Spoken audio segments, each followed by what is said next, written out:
سلام كمي صنحو كبرات تختاتلت نلوم ربع 15 حمله 2026 زتدالو حدش زيناتات حيزولكم قريب لهو مكتتالكم يعدم فلما كندبتاتو أبوشت إثيوبيا متقعت درون كم استفصمن قدام شر إثيوبيا أبي أحمد استرخبالو مدرخ هاجرا مخكر كوميشن لوم أبي إثيوبيا بوقع كم استجمرن أمباسادر أمريكا زمرحو لوخ أمريكا لوم مقالاتيو مسب سلطان كلل تግራይ ዛተ ከም ዘሎ ከም ዝተገለጸን RSF لصاوعي سلام ከም ዝተቀበለ ከም ዝተحبرن أمونغ وجه أمريكان إيران زلوا حدشت معبالتاتن زبلون كالين زحبر زر زيناتات حجنا لكم قريبنا لنا نشانلنا سبسكرايب بمقبار كسامو داتا ختكاتلونا بخبرنا عدمكم متقعتات أمريكان إيران أبزقصلو زلو أوان إيروبا تتنق كم زلا تقليصو تكال دحنة أفيشن حبرة أوروبا نايت حبرة نفرت أبلعل حاجرات بحرن وشمت فارسن كي نفرا أتنكو خمزلو تحبيرو بسنك قصالو وطر أمريكان إيران كابز حلفة سومن جميرو أبتزا ماد سلام سنحمد أبو حرموز أبو ترد حرم إتاو حجوون تعاسي كمزلو كتكاساني حون زلون كوينو بسنك توتر إيروبا حادش تأزاز كتب تقديدا خمزلاوني نقار وكيل دحنة أفيشن إيروبا من قد آيارات أبلعل بحرين كويت قطر حبرات مريت عرب وشمت عرب كيبراون زتنكا أخوينو اتناي فارس زوبا أزيو أسكا أخوينو خمزلاون قليسو أبتو زوبا زقادر زلو واتهدران وستاتن دبدابات ميسيالاتن سابلبو نفرتن حادش حادقا فتيرو خمزلون أبتا حادش كونتات إيروبا تنكو غسانة كتوسد تقديدا خمزلاون اتو منجتات وسيخوم يقلسو ات حبرت بزعبا من قد آيار زهابو متنكاتا نخلتا سومن سنح مخوانون كونتات وشمت فارس بقربا ككتاتولن مخوانو زاد اللحابريتا أب جزيو كيب مخوانو ونحبيرو الله إذا خمزيلن كلا العلميتن سامانين أبلات برلما إيران حنا نايت بأمريكان إسرائيل استقنصل العلايا مرح إيران حنا مفتاي دلوات كم زلون نناي إيران إسلام أو ثورة أبزوس دسقمت كساتفو مخانا محبارم تقليصو اتم أبلات أبزوس ودبدابة لعلو سب سلطان هيمانوت منقسنة هاجر حنا قتلت تمرح كفادي كم زوسون خجلسون كلاو بتوساقون ناتب إسلام أو ثورة زوسن سقمت ملؤ دقفي ومو كم زلون حبيرام أمريكان إسرائيل أمود أتور حلكاتيت أبلعل إيران أوارح زغصالو كينات مكيادن لعلاي مرح آية العالي كمانن كالوت حيالو بوليتيكا وتهدرا مرحته أبت دبدابات كم استغطالو زفلات كوينو إيران زاقيت حنا كم زي فديت كتقلت مصنحاون يحبار نايت مراحنا برسنا سرعات قبرب 4 أوارح لحرموتو كم استخيدن أبتنا معلتا استخيد سنة سرعات قبرب بزحات إيراناويان قطعام أبلعل إسرائيلن أمريكان كقلسو مصنحاون يحبار أبت بملين يزقود صارو سابات كم تساتفوان سب سلطان إيران زقلت وسنة سرعات قبرس تساتفو إيراناويان منقستهم حنا نايت قتلت كفاد دبت الرد حرم يصوعهم إسلام أو حالوا ثورة إيران نحدش حنا مفداي تدالي خمزلون يحبار أبت قدمي سرعنا حنا مفداي سقمت ناي إسرائيل وين أمريكا مرحتك وخونو كم زخلو زي تقسم منشطات أبتنا حنا مفداي سقمتنا موساد زي تخايد آواج ناي تهاجر وقنات سئل دونالد ترامب حيزو من بارو من يفلات بخال زينات ترامب إيران نابزت انت زي تماليسا ممنشو حالي الكتريكن دلدلاتن كهرم وخانو بترقاتن كيقو بريزيدنت أمريكا دونالد ترامب إيران نابزت انت زي تماليسا زمت سومون ممنشو حالي الكتريكن دلدلاتن متقعت كم زفصماتن كيقولو ترامب نزقلص مس فوكس نيوس ابزغبرو قال محتات أبلع لما تصابو حرمز حلفا مراقب 200 تاويت قرص كغبر زقربو امامه كم زقدف ودحرم محبارو ايو ترامب ودبات إيران استنبر اجدا ابوتو كقصل مخانو غليصلو زمت سومون نغرات كغادريوم نام ادزته انت زي تمليسو ممنچو حيل الكتريك كعنيو ددلاتهم كفرسي إلو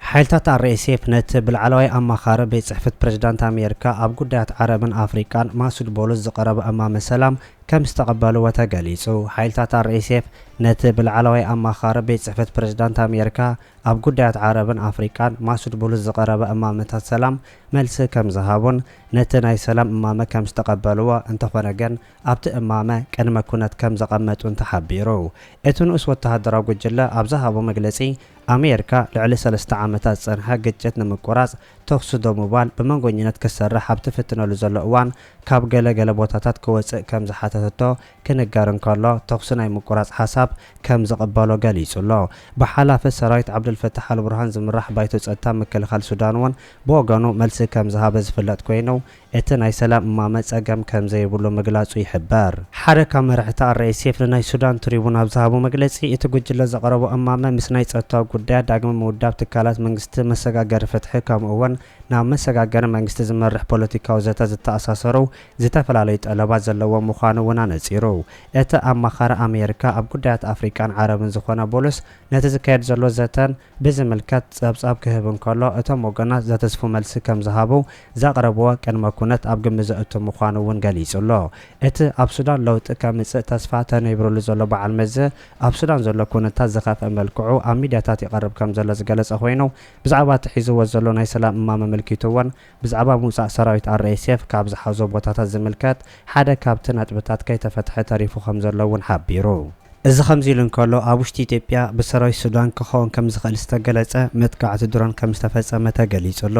ኣብ ዝሓለፈ መዓልታት ኣብ ደቡብ ኢትዮጵያን ሱዳንን ኣብ ካብ ቤኒሻንጉል ጉሙዝ ኣብ መንጎ ሰራዊት ሱዳንን RSFን ከቢድ ውግእ ክካየድ ዝቐነየ ኮይኑ ሰራዊት ሱዳን ንከተማ ኩርሙክ ሓዊሱ ሓያሎ ቦታታት ኣብ ደቡብ ኢትዮጵያ ከም ዝተቆጻጸረ ድሕሪ መግለጹ መጥቃዕቲ ድሮን ኣብ ውሽጢ ኢትዮጵያ ኣብ ጥቓ ከተማ ኩርሙክ ከም ዝተፈጸመ ይግለጽ ኣሎ እዚ ትማሊ ኣብ መፍረይ ወርቂ ኣብ ዝተዋፈረ ካናዳዊ ትካል ዝተፈጸመ መጥቃዕቲ ድሮን ንሓደ ሰብ ክቐትል እንከሎ ንኻልኦቱን ከም ዘቆሰለን እቶም ዘቆሰሉ ንተወሳኺ ሕክምና ናብ ከተማ ኣዲስ ኣበባ ከም ዝተወሰዱ እውን ተገሊጹሎ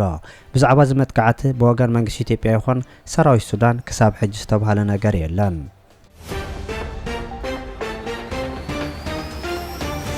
ኣብ ኢትዮጵያ ንሓደ ወርሒ ዝጸንሕ ሃገራዊ ዘተ ሎሚ ከም ዝተጀመረ ተገሊጹ ኮሚሽን ሃገራዊ ዘተ ልዕሊ 4 ዓመታት ዝወሰደ ምምራጽ ወከልተ ምእካብ ኣጀንዳታትን ካልኦት መድለዋትን ድሕሪ ምዛም ሎሚ ረቡዕ 8 ሓምለ 2018 ብኣቋጽራ ግእዝ ናይ መወዳእታ መድረኽ ሃገራዊ ዘተ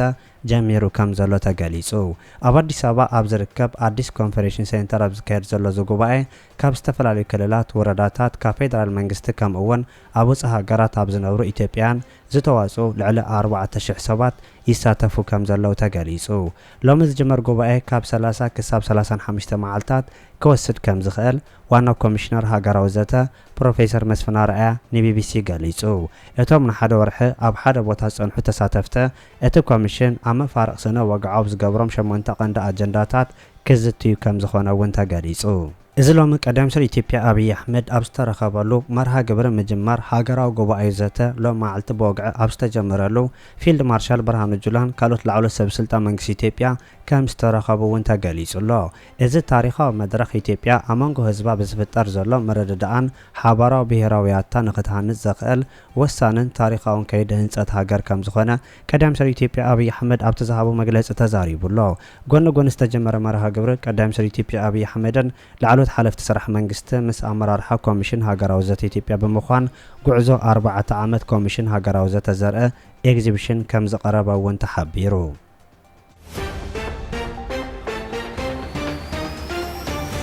ወጥረ ንምህዳእ ንሰላማዊ ዘተ በር ዝኸፍት ዘተ ኣካየድና ክብል ኣምባሳደር ኤርቪን ማሲንጋ ተዛሪቡ ኣምባሳደር ኤርቪን ማሲንጋ ዝመርሖ ጉጅለ ልኡኽ ኣሜሪካ ሎሚ መቐለ ከም ዝኣተወ ከም ዝተገለጸ ዝተሓበረ ኮይኑ ወጥረ ንምህዳእ ንሰላማዊ ዘተ በር ዝኸፍት ዘተ ከም ዘካየደ ኣምባሳደር ኣሜሪካ ኣብ ኢትዮጵያ ኤርቪን ማሲንጋ ተዛሪቡ ኣምባሳደር ኣሜሪካ ኣብ ኢትዮጵያ ኤርቪን ማሲንጋ ንዑደት ስራሕ ሎሚ ናብ ትግራይ ዝኣተወሉ ዕላማ ምስ ሰብኣዊ ኣተግበርቲ ብምርኻብ ኣሜሪካ ንወሳኒ ህይወት ዘድሕን ሓገዛ ዝህቦ ደገፍ ብምዝታይ ደገፍ ዝግበረሎም ኣካላት ካብ ህጹ ረዲት ወፂኦም ዓርሶም መርኮዞም ንኸረጋግጹ ዕላማ ከም ዝገበረ ገሊጹ ኣምባሳደር ማሲንጋ ምዝ ኣተሓይዙ ዘላቐ ሰላም ንምርግጋጽ ማሕበረሰብ ዓለም ብመሪሕነት ሕብረት ኣፍሪካ እናሰርሐ ከም ዘሎ ብምግላጽ ኣብ ኢትዮጵያ ዝረአ ዘሎ ወጥሪ ድማ ብፍሉይ ክርአን ህዝቢ ሰላም ከረክብ ድማ መፍትሒኡ ዘተ ምዃኑ ገሊጹ ኣብቲ ዘተ ምክትል ፕሬዝዳንት ክልል ትግራይ ኣቶ ኣማኑኤል ኣሰፋ ከም ተዛተየ ዝተገለጸ ኮይኑ መንግስቲ ትግራይ ውድብ ሕወሓት ንሰላም ዘለዎም ቅርቡነት ኩሉ ግዜ እናገለጹ ከም ጸንሑን ትማልዩ ኩሎም ህዝቢ ትግራይ ምርጭኡ ሰላም ምዃኑ ኣቶ ኣማኑኤል ኣሰፋ ከም ዝገለጸሉ እውን ተሓቢሩ እዚ ከምዚ ኢሉ እንከሎ ኣቶ ኣማኑኤል ኣሰፋ ምስ ድምፂ ወያነ ኣብ ዝገበሮ ቃለ መሕተት ጽምዶ ኣብዚ ዞባ ኣገዳሲ ከም ዝኾነ ተገሊጹ ምክትል ፕሬዝዳንት ክልል ትግራይ ኣቶ ኣማኑኤል ኣሰፋ ምስ ድምፂ ወያነ ዘካየዶ ቃለ መሕተት ካልኣይ ክፋሉ ትማሊ ምሸት ዝወፀ ኮይኑ ንጽምዶን ርክብ ምስ ኤርትራን ህዝብታት ኣምሓራን ካልኦትን ዝምልከት ሰፊሕ መግለጺ ሂቡሎ ስምምዕ ፕሪቶርያ መንግስቲ ኢትዮጵያ ደጋጊሙ ዝበለና እንታይ እዩ ስምምዕ ፕሪቶርያ ምስ ተፈረመ ናይ ኣምሓራን ናይ ኤርትራን ሓይልታት ተቃሪኖምዎ እዮም ክዕንቅፍዎ እዮም ኢሉና ሽዑና ማን ይመስሉና ሓቂ ምዝራ ኣነ ናይ ብሓቂ መስለኒ ነይሩ ማለት እዩ ስምምዕ ፕሪቶሪያ ምስተፈረመስ ከዕንቅፉ እዮም ተባሂሉ በቃ ከምኡ የሒዘዮ ፀኒሐ ማለት ስምምዕ ፕሪቶሪያ ምስተፈረመ ግን ቀንዲ ዓንቃፍ ኮይኑ ዘሎ ቀንዲ ታስምምዕ ፕሪቶሪያ ከይት ትግበር ህዝቢ ትግራይ ክደቅቕ ዝገበረ ባዕሉ ስርዓት ብልጽግና ኮይኑ ማለት እዩ ናብ ምዕራብ ትግራይ ከይትምለስ እዚ ኣምሓራ ይኮነ ከልክሉና ሕዚ ስርዓት ብልጽግና ይኸልክሉኒ ናብ ጸለምቲ ከይምለስ ሳይ ገይሩኒ ብወሰና ወሰን ይብዛሕ ይውሓድ እኮ ብወሰና ወሰን ምስ ኤርትራ ዝነበረ ከባብታት ድማ ብጣዕሚ ብዙሕ ከባብታት ገዲፍዎ ሰራዊት ኤርትራ ገዲፍዎ ብዙሓት ከባብታት እኮ ገዲፍዎ ምስ ህዝቢ ኤርትራን ህዝቢ ትግራይን ሰላማዊ ሕውነትን ጉርብትናን ክህልዎማ መንግስቲ ኤርትራ እኮ ሕዚ ፈቃደኛ ኮይኑ ህዝብን ህዝቢ እኮ ይራኸበሉ ፋኖማ ህዝቢ ኣምሓራን ህዝቢ ትግራይን ሕውነት ክምስረት ናብ ንቡር ኩነታት ክምለስ እኮ ፋኖ ኣውጅ እኮ ይሰርሐሉ እዞም ህዝብታት እዚኣቶም ካብ ቂምን ቁርሾን ወፂኦም ናብ ሰላማዊ ጉርብትና ክምለሱ ኣለዎም ናብ ዝቀደመ ታሪኾም ክምለሱ ኣለዎም ሃገር ዝሃንፅሉ ዝነበረ ሕውነቶምን ሓድነቶምን ክምለስ ኣለዎ ኢሉ እኮ ይዛረብ ኣሎ ናይ ፋኖ ሓይልታት ማ ይዛረቡ ከለዉ ሕሉፍ ጥፍኣታት ብኻሊእ መንገዲ ንፍትሓዮ ድሕሪ ሕዚ ግን ስርዓት ብልጽግና ንእትዩና ናብ ዝነበረ ጥፍኣት ተመሊስና ክንኣቱ የብልናን እኮ ይብሉ ኣለዉ ስለዚ እዚ ሓይሊ እዚ እዚ ስርዓት እዚ ኦኬ እዚኣቶም እንድሕር ዘይፃልኡን ዘይጣፍኡን ንርእሶም ብዙር ዘይጣፍኡን ዘይዳኸሙን እንድሕር ኮይኖም ግን ንኩሎም ፀላእተይ ክገብሮም ኢሉ ባዕሉ ማለት እዩ ስርዓት ብጣዕሚ ጥበይ እውን ጀሚረልካ ነይረ ስለዚ ነንርእሶም ክጣፍኡ ዘይከኣሉ ሓይልታትን ህዝብታትን ንኩሎም ፀላእ ገይርዎም ኣለዎ ስርዓት ብልጽግና ህዝቢ ኤርትራ ፀላኢ እዩ ህዝቢ ኣምሓራ ፀላኢ እዩ ህዝቢ ትግራይ ፀላኢ እዩ ህዝቢ ሱዳን ፀላኢ እዩ ዓፋር ፀላኢ እዩ መዓት ፀላእ ተፍርዩ ኣሎ ባዕሉ ማለት እዩ ስለዚ እዞም ናይ ኢትዮጵያ ሓይልታት ብፍላይ ኣብ ኢትዮጵያ ዘለዉ ህዝብታት ክነብሩ ክሓብሩ ኣለዎ መፃወቲ ስርዓት ብልጽግና ክኾነ ይብሎም ኣብ ውሽጢ እዞም ህዝብታት እዚኣቶም ዝተፈጠሩ ሓይልታት እውን በቃ ክሓብሩ እዩ ዘለዎም እንተዚ ሓቢሮም በብታራ ክጠፉ እዮም በቃ ምሕባረስ ግድን እዩ በቃ ዓቕምታቶም ክኩሎም ናይ ሓባር ዓዲ ኣለዎም ናይ ሓባር ህዝቢ ኣለዎም ናይ ሓባር ፀላእ ኣለዎም ስቑ ኢሉ ታክቲካሊ ናይ ፀላእይ ተኣኪብካ ናብ ዝኾነ ነገር ምግባር ዘይኮነሲ ወናይ ሓባር ዓዲ ኣለዎም እዞም ህዝብታት እዚኣቶም ንናይ ባዕሎም ዓዲ ብሂጎም እውን ክፈጥሩ እንተኮይኖም በቃ ስርዓት ብዘለዎ መንገዲ እንዲኸውን ዘሎ ባህግታትና ክፈላለ ይኽእል እዩ ይፈላለውን እዩ ሓቂ ንምዝራብ ብዙሓት ባህግታት ክህልው እዮም ኢትዮጵያ ግን ባህግታትካ እውን ናይ ህዝብታት ባህጊ እንዲኦም ሰላማዊ ዘየዳሚ ስልጡን ብዝኾነ መንገዲ ክትኣልዮም ትኽእል ኢኻ ባህግታትካ እውን ብኡ መንገዲ ክተረጋግፅ ኣለካ ግን ኣብ ባህግታትካ እንተይበፅሕካ ግን ሕዚ ህልውናኻ ዘይፈቕደልካ ስርዓት ግን ኣሎ ስለዞም ሓይልታት እዚኣቶም እዞም ህዝብታት እዚኣቶም ሓደ ክኾኑሉ ኣብ ዝግባእ ምዕራፍ እዮም በፂሖም ዘለዉ እየ ኣነ ዝኣምን ግድን በቃ ምንም ክትገብረ ኣይትኽእልን እኮ እሞ ነፃፂሉ ዳ ክጥፈአና ስርዓት ብልጽግና ስቑኢሉ ነፃፂሉ ክውደአና ወነንርእስና እናዳመይ ከመይ ገይሩ ከምዚ ገይሩ ምሕፈር እኮ እዩ ባይዘወይ ከመይ ገይሩ ዳ ከምዚ ዝበለ ነገር ዳ ኣብ ኢትዮጵያ እናተፈጠረ ከመይ ገይሩ ዳ ግን ቶም ሓይልታት እዚኣቶም በብናይ ባዕሎም መንገዲ እንዲኦም ኣብ ቦትኦም ኮይኖም ገሊኦም ውግእ ኣለዉ ገሊኦም ከዓ ውግእ ከይመፆም ዝተፈላለዩ ነገራት እናሰርሑ ብትንትን ኢሎም እንዲኦም ዘለዉ ግን ስርዓት ብልጽግናስ ምንም ናብኡታት ከይሓሰብሉ ጀሚሩ ንኩሎም ኮመን ዝኾነ ምክንያቱስ ኩሎም ንኩሎም ፀላእቲ ገይሮም ስለ ዘለኹስ ንኩሎም ከጥፎም ተንቀሳቂሰ ስለ ዘለኹስ ምሕዋሮም ኣይተርፍን ካብ ዝብል ማለት ንሱ እዩ ግብረ መልሲ ተፈጥራዊ ግብረ መልሲ ንብዙሓት ኣካላት ፀላእ እንተ ጌርካዮስ ተፈጥራዊ ግብረ መልሲስ ንሳቶም ሓዊሮም ፀላኢኻ ይኾኑ ወይ ንሳቶም ቶም ፀላእቲ ዝገበርካዮም ብተናፀል ፀላእቲ ዝገበርካዮም ሓቢሮም ሓድነቶም ሓልዮም እዮም ንዓኻ ግብረ መልሲ ዝህቡ ዝብል ተፈጥራዊ ዝመስል ነገር ስለ ዘሎ ንኩሎም ገና ከይሓበሩ ገና ከይተራኸቡ ናይ ሓባር ሽም መውፅእ ኢሎም ፅምዶ ዝበሃል ናይ ሓባር ሽም መውፅእ ኢሎም እዩ ናይ ሓባር ሽም ፅምዶ ዝብል ውፅኡ እውን ኣረኺብዎም ሎሚ ኣይ ግዛዕም ዝዓውን ኣሎ ብሓደ ምስልና ገበረ ገለና ገበረ ናይ ሓባር ኣጀንዳ እውን እስቲ ይቀርጸሎም ብጣዕሚ ዝገርም መንገዲ ማለት እዩ ናይ ሓባር ኣጀንዳ ቀሪጽሎም ኣሎ ናይ ህወሓት ናይ ኤርትራ ናይ ሱዳን ናይ ፋኖ ናይ ገለ ዝበሃሉ በቃ ናይ ሓባር ኣጀንዳ ቀሪጹ ናይ ሓባር ሰምሂቡ ዓበይቲ መድረኻት ይተርፍ ዓበይቲ ናይ ሰራዊት ናይ ፕሮፓጋንዳ ስራሕቲ ይተርፍ ክንዲ ግዛዕ ዝኾኑ ጀነራላት ይተርፍ ፓርላማ ይተርፍ በቃ ጽምዶ ዝበሃል ሓይሊ ተፈጢሩ ሓደ ውዳበሎ ዝብል ስርዓት ግዛዕ ይኸይደሎ ማለት እዩ ሶፋር እዞም ሓይልታት እዚኣቶም ናብ ሓደ ውሁድ ነገር ይመጹን ኣብቶም ህዝብታት ድሌትን ምንቅስቃሳትን ኣሎ እቶም ሓይልታት እውን ኣብ ህዝቢ ትግራይ ዝመርሕ ሓይሊ ይኹን ህዝቢ ኣምሓራ ዘቃልስ ሓይሊ ይኹን ህዝቢ ዓፋር ዘቃልስ ሓይሊ ይኹን ህዝቢ ኦሮሞ ህዝቢ ኩሎም ህዝብታት ዘቃልሱ ዝመርሑ ኣካላት ሓቢርና ክንጠፍእ ክንፈቅድ የብልናን ዝብል ውሽጣዊ ድሌታቶም እውን የንፀባርቁ ኣለዉ እዚ ድሌታት እዚ ግን ድሌታት ኮይኑ ክተርፍ ግን የብሉን በቃ እዚ ስርዓት እዚ ከም ህዝቢ ከጥፈአና እንድሕር ኮይኑ ኣይንጠፍእን ኢልና ብሓባር ክንቀውም ግን ይግበአና እዩ መሰልና እውን እዩ ማለት እዩ መሰልና እውን እዩ ለዚ ካብ ድሌታት ዝሰግር ነገር ክህሉ ኣለዎ ኢለ እያ ምንታይ ክገብሩ ኣለዎም ስለ ዝበልካኒ ካብ ድሌታት ዝሰግር ነገር ካብ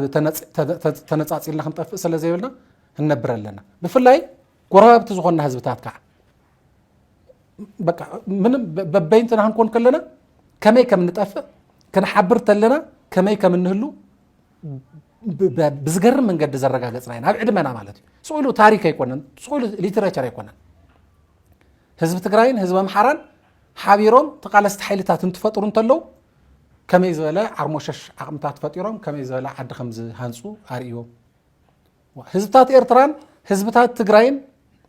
ናይ ሓባር ፀላኢ ከጥፍኦም ከም ዘይኽእል ብሓባር እንትወፍሩ እንተለው እንትሰምሩ እንተለው ከመይ ዝበለ ዓቕሚ ሃኒጾም ከመይ ዝበለ መኸተ ከም ዘካይዱ ኣርእዮም ስለዚ ኣብ ቀረባ እዋናት ዝገጠሙና ፀገማት ንሕጊ ንዕርቂ ንኻሕሳ ንፍትሒ ይብና መጻኢና ግን ናይዞም ህዝብታት እዚኣቶም መጻኢ ግን ረሃዋ ክኸውን ኣለዎ ናይዞም ህዝብታት እዚኣቶም መጻኢ ረሃዋ ክኸውን እንተኮይኑ ከዓ ኣብዞም ህዝብታት እዚኣቶም ዘለው ልሂቃን ውዳበታት ሓይልታት ህዝብታቶም ከም ዘይጠፍኡ ገይሮም ሓድነት ክፈጥሩ ኣለዎም ግድን ይኸውን ማለት እዩ በቃ ምንባር ግድን እዩ ሓቢርካ ምውፋር ግድን እዩ ማለት እዩ ግድን እዩ በቃ ክንጠፍስ ክንፈቅድ ይንኽእለን ንሕና ክሳብ ሕዚ ግን ካብ ድልየት ዝሰገረ ናብ ካሊእ ክስታይ ዝኸደ የለን መዓት ስማትን መዓት ፀለመታትን ይወሃቦ እዩ እሱ ናይ ምፅላም ኣይኮነን እትዋና ነገር ክትህሉ ካብ ድልየት ዝሰገረ ምንቅስቃሳት ክትገብር ግን ኣገዳሲ ይኸውን ማለት እዩ ክልተ ሕቶ ኣለዋ ናብ ሓደ ጥርንፍ ከብለኒ ሓንቲ ምምሕዳር ብሄራዊ ክልላዊ መንግስቲ ትግራይ ትልሚ ክልተ ኣዋርሕ ኣዳልዩ ናብ ስራሕ ምእታዊ ይፍለጥ እዩ ስለዚ ኣፈፃፅሙ ከመይ ይግለጽ ዝብል ኣለኒ እታ ካልአይቲ ናብ ሓውሳ ዝደለኹ ካብ መንጎቶም መስራሓት መኸተ ምትእኻብ ሓደ እቶት እዩ ሕዚ ባሕቲ ሓምለ 2018 ዓመተ ምህረት ግን ጀሚሩ ኣሎ እሞ ኣፈፃፅሙ ንስኸ እንታይ እዩ ዝመስል ነዚ ንምዕዋት ከም መናእሰይ ደቂ ኣንስትዮ ኮታስ ኩሉ ኸፋሊ ግብሪ ከመይ ክረባረበሎ ዝብል ናብ ሓደ ውድብ ኣቢልና እስክንረአዩ ኣብታ ቀዳመይቲ ሕቶኻ መንግስቲ ትግራይ ዘውፅኦም ትልምታት ዝምልከት መጀመርያ ካብ ተልእኾ መንግስቲ ትግራይ ክጅምር ማለት بمسرح سلام يخيد زنبر كونتات ناي جزاو محدار بنور كايدا بتسمع بريتوريا كساغرن ناي كعلنا بستمرص منغستي سلازي بسنكي انقصن صار سلامن كايدا سرعت بلصغنا سمع بريتوريا فيل غيريو سلازي اندحر سمع بريتوريا فريس خوين خا سمع بريتوريا زفطرو جزاو محدار كقصل سلازي يخل جزاو محدار تاريفو ساسبين تغيرو وي تونزيفو زصالحه بيت مخرنا نابوتو تمليسو لذي السخاء حق منغستاو امانو حيزو نا حق منغستاو حلافنتو تمليسو نخلت اكلات منغستي نفصام اكل منغستن نحق ترغوامن حق منغستاو قمنان هلونا كلهم غيرو معناتيو لذي كم منغستي وهود منغست خم حدا بيت مخري يكون فصام اكل يكون ترغوام حقي